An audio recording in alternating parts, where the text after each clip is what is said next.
చాణక్య నీతి ప్రకారం ఈ 5 విషయాలు తెలుసుకుంటే మీ జీవితం మారిపోతుంది. చివరి కథ మీ ఆలోచననే మార్చేస్తుంది. తప్పకుండా చూడండి. ఒకసారి చాణక్యుడు ఒక చిన్న మొక్కను చూపించి తన శిష్యుడిని అడిగాడు, దీనిని ఇప్పుడే తీసేయగలవా? శిష్యుడు వెంటనే తీసేశాడు. చాణక్యుడు అన్నాడు, ఇది పెద్ద చెట్టయితే తీసేయగలవా? శిష్యుడు అన్నాడు, చాలా కష్టం గురువర్యా. చెడు అలవాట్లు చిన్నప్పుడే వదిలేయాలి, లేకపోతే అవే మన జీవితాన్ని నాశనం చేస్తాయి.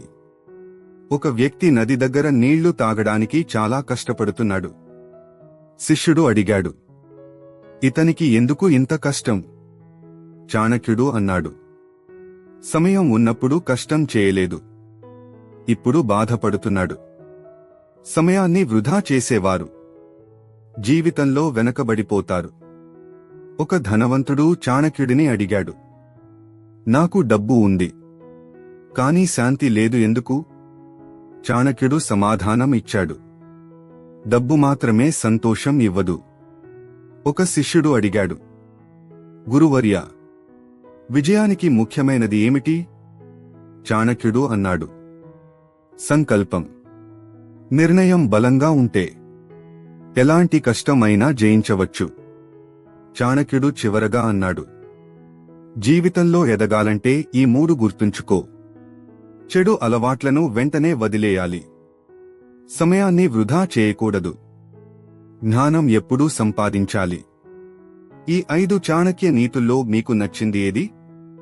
కామెంట్లో చెప్పండి. నీ రహస్యాలను ఎవరితోనూ పంచుకోకు.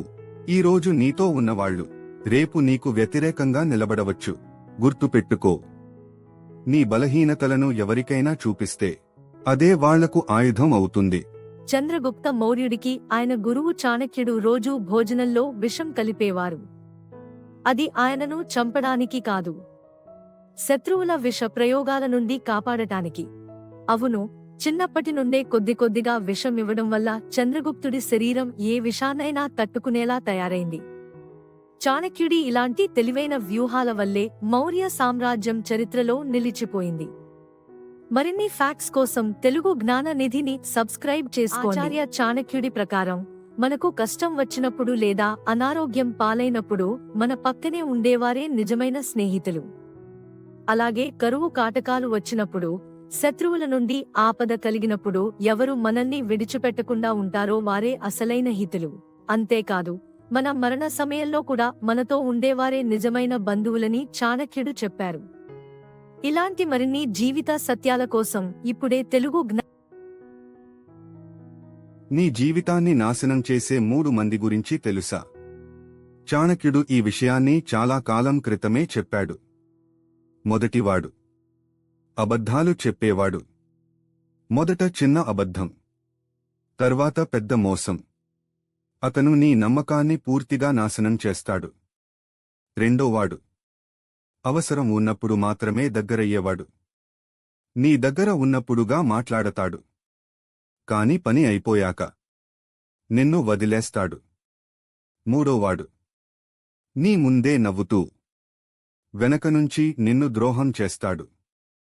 ఇలాంటి వాళ్ళు చాలా ప్రమాదకరం. ఈ 3 మంది నుంచి దూరంగా ఉంటే నీ జీవితం చాలా సేఫ్గా ఉంటుంది. ఇలాంటి వాళ్ళు నీ లైఫ్లో ఉన్నారా? ఫాలో చేయి. ఇంకా ఇలాంటి నిజాల కోసం చాణక్య నీతి చెబుతోంది, అత్యాశ ఉన్న మనిషి ఎప్పుడూ సంతోషంగా ఉండడు. ఎందుకంటే అతనికి ఉన్నది చాలదు, లేనిదే ఎక్కువగా కనిపిస్తుంది. చివరికి అత్యాశే అతని నాశనానికి కారణం అవుతుంది. జాగ్రత్తగా ఉండు.